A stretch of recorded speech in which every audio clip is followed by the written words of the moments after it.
kiri kanannya tebal, dan seperti Pak Prabowo, Rasulullah itu ada urat di tengah-tengah antara alis dan mana ada pengusaha, pejabat, tokoh yang mau kasih remaja masjid mobil. Alhamdulillah Pak Prabowo buktikan hari ini.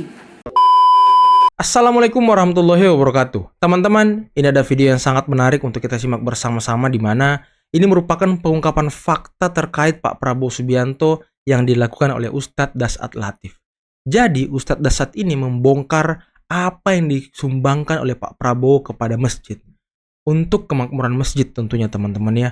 Dan sepertinya di Indonesia hanya Pak Prabowo yang melakukan hal ini. Wah, ini sangat fantastis dan mengejutkan teman-teman. Oke, tanpa perlu berlama-lama lagi, mari kita simak videonya berikut ini. Wahai orang-orang yang beriman, masuklah engkau ke dalam Islam secara sempurna, dan janganlah engkau ikuti langkah-langkah setan, karena sesungguhnya setan itu musuh yang nyata bagi kalian. Dan ternyata di masjid ini juga masih banyak setan yang berkeliaran. Waduh. Setannya bukan pocong, setannya bukan uka-uka. Apa setan yang ada di tengah-tengah kita bentuknya handphone. Orang sudah ceramah masih sibuk itu. Itu setan itu. Ibu-ibu yang pegang handphone, saya doakan suamimu kawin lagi. Baru dia simpan HP-nya. Ketawa Pak Prabowo. Wa qala idzan bismillahirrahmanirrahim. Innallaha wa malaikatahu yusalluna 'alan nabi ya ayyuhalladzina amanu sallu 'alaihi wa sallimu taslima.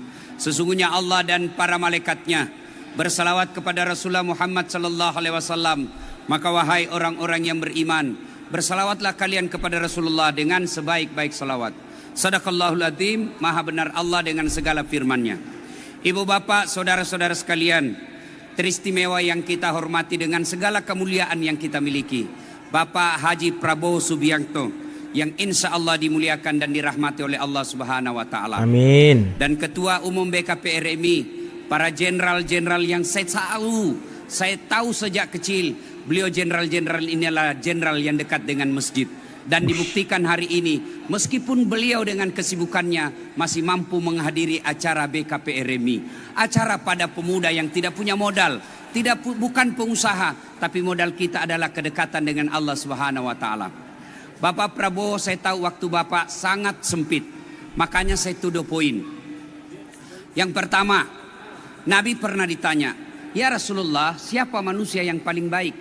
Apakah yang hitam jidatnya tapi individualis? Apakah mereka yang selalu bangun sholat tahajud tapi tidak peduli? Apakah mereka yang Senin Kamis tapi tidak punya kepekaan?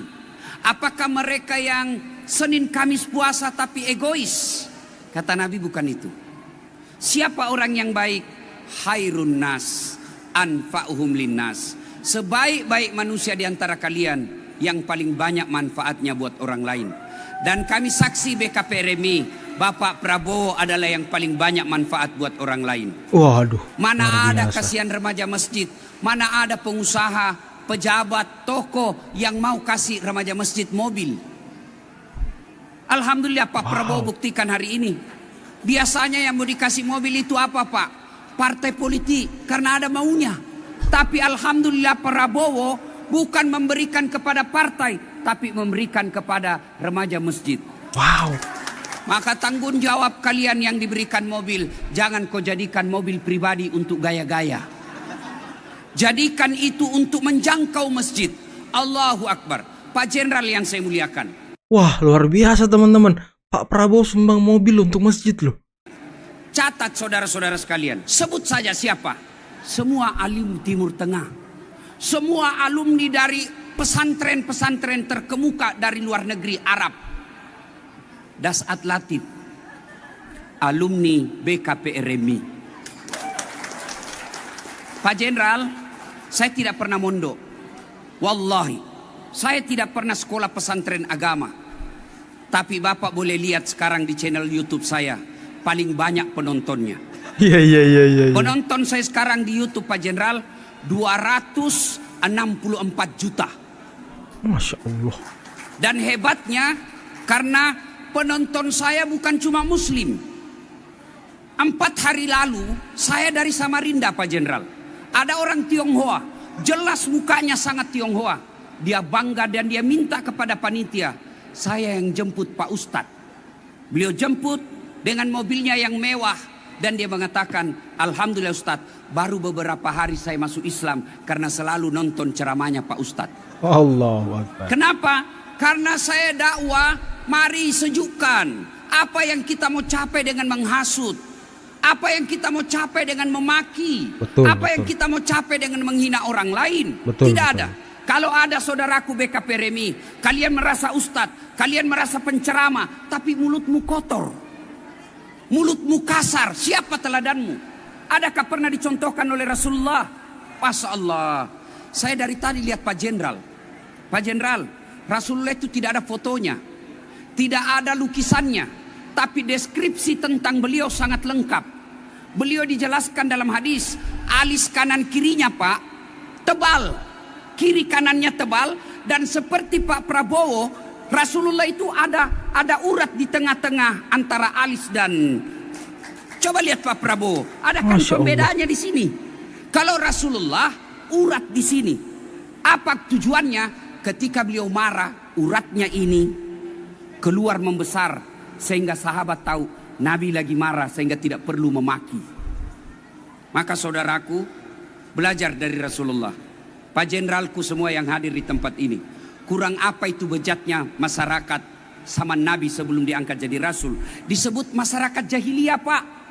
Tidak ada orang Indonesia mau disebut jahiliyah. Nah, teman-teman, sebelum kita lanjut videonya, jangan lupa like, subscribe, dan share ya. Share video ini agar orang-orang yang memframing Pak Prabowo itu tidak ngerti Islam, tidak Islami, tidak ngerti sholat, mereka dibungkam dengan video ini, teman-teman. Oke, kita lanjut videonya. Nabi masyarakatnya waktu itu jahiliyah. Tapi dalam usia 23 tahun, dalam waktu 23 tahun, dari masyarakat jahiliyah menjadi masyarakat madani. Padahal Nabi sendiri tidak ada partai pengusung, tidak ada APBN, tidak ada kabinet Indonesia Majunya, tidak ada tim suksesnya, tidak ada cukongnya, tapi berhasil mengangkat harkat dan merajat manusia. Tidak punya Facebook, tidak punya Twitter, tidak punya IG, tapi followernya sampai sekarang 1,8 juta. Miliar kali Pak Ustadz. Miliar, 1,8 Ya, miliar. Kenapa? Karena beliau dakwah rahmatan lil alamin. Inilah yang kita harapkan dari pemuda remaja masjid yang ada di tempat ini. Jadilah yang rahmatan lil alamin. Ibu bapak saudara-saudara sekalian. Yang ketiga, karena waktu Pak Prabowo sangat terbatas. Di padang mahsyar kelak, manusia dikumpul dari Adam sampai hari kiamat. Pak Jenderal bisa bayangkan berapa triliun manusia waktu itu. Saya masih ingat waktu kita vaksin. Waktu vaksin, saya salah satu ustadz yang kampanye vaksin.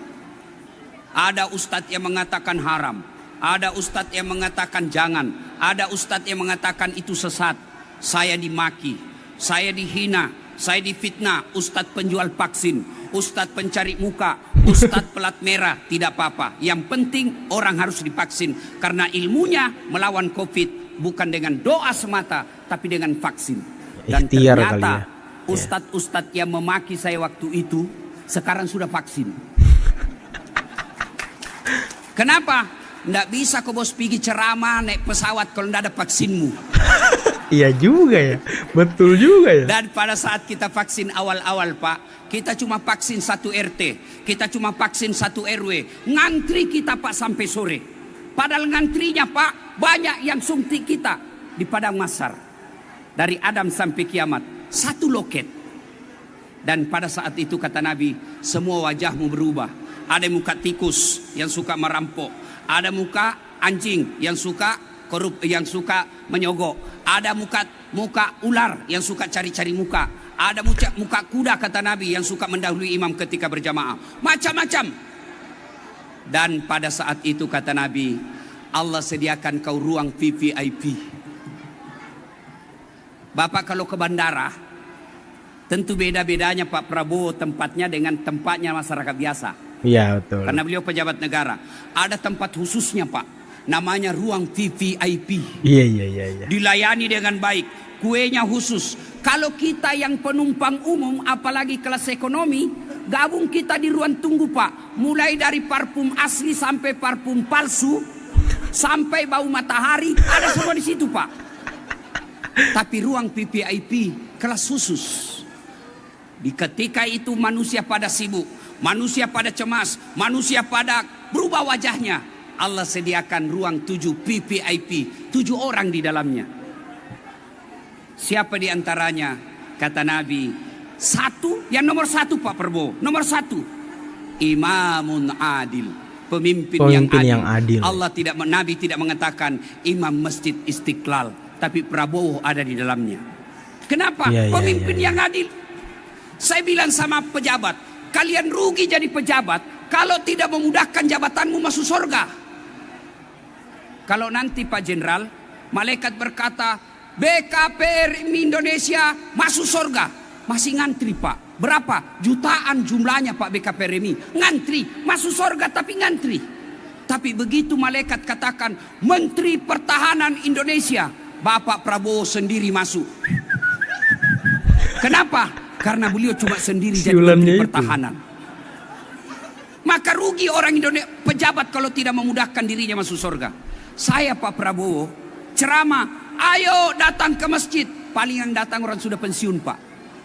Tapi kalau Prabowo yang sholat berjamaah di masjid pertahanan, Menteri Pertahanan, Assalamualaikum warahmatullah, Assalamualaikum warahmatullah. Bapak cari jenderalnya, mana ini Pak Sapri Samsudin? Tidak perlu juga saya di masjid. Ditelepon sama ajudan, Pak Jenderal, dicari sama pementeri. Besok belum azan Pak, Pak Sapri Samsudin sudah ada dalam masjid.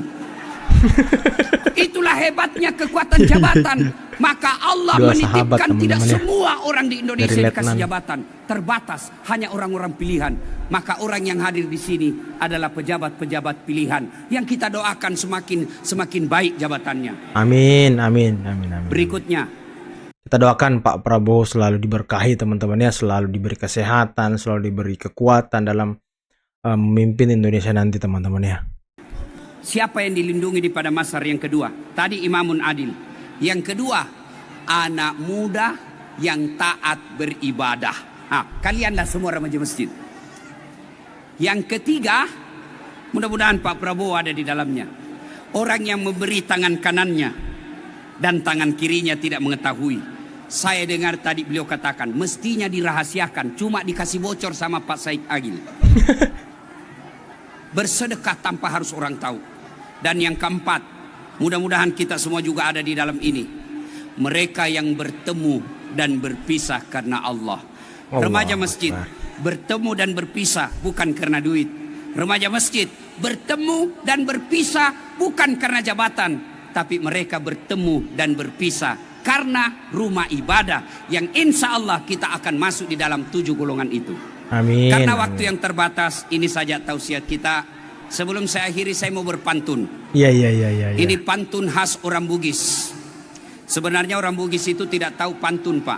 Iya. Sangat jarang lelaki Bugis kita dapat romantis. Sangat kurang jarang. Romantis lah. Makanya ya. Dalam Bugis Makassar tidak dikenal pantun. Yang ada pantun itu Pulau Sumatera dan Pulau Kalimantan dan Pulau Jawa. Kalau Bugis, tanah Bugis tidak ada pantun Pak. Maka sangat jarang kita dapat. Maka saya menghormati Pak Prabowo, saya mau berpantun. Asik. Pantun saya begini. Lebat batang padi jerami. Cakep. Padi dipanen di pagi hari. Cakep. Niat hati berpoligami. Apa daya takut istri. Burung cendrawasih tembar tinggi. Cakep. Mencari makan di pagi hari. Cakep. Bukan kami takut istri, cuma istri lebih berani. Wabillahi taufiq wal hidayah. Wassalamualaikum warahmatullahi wabarakatuh. Waalaikumsalam. Nah teman-teman, itulah tadi ceramah dari Ustadz Dasat Latif di puncak milad BKPRMI di Istiqlal beberapa bulan kemarin teman-temannya. Dan hal mengejutkan diungkapkan oleh beliau bahwa Pak Prabowo adalah sosok jenderal yang dekat dengan masjid. Terbukti dengan beberapa sumbangan beliau yang sangat fantastis, yang sangat membingungkan juga gitu. Sampai beliau menyumbangkan mobil untuk masjid, untuk kemakmuran masjid, untuk operasional masjid teman-teman. Dan sepertinya hanya Pak Prabowo yang melakukan hal ini. Video ini bisa membungkam mulut-mulut mereka yang kemarin memframing Pak Prabowo bahwa Pak Prabowo bukan sosok pemimpin Islami, bahwa Pak Prabowo tidak mengerti Islam, Pak Prabowo tidak pernah sholat, Pak Prabowo, ya pokoknya negatif semua lah framing-framing mereka ini. Tujuannya apa ya? Untuk menggerus suara-suara umat Islam yang mendukung Pak Prabowo. Tapi ya itu tidak ngaruh juga teman-teman ya. Dan video ini lagi-lagi bisa membungkam mulut-mulut mereka yang memframing negatif Pak Prabowo Subianto terkait dengan dunia Islam, teman-teman. Dan kita doakan semoga Pak Prabowo selalu sehat. Dan kemarin, beberapa hari kemarin, Pak Prabowo sudah menjalani operasi dan beliau sudah kembali sehat.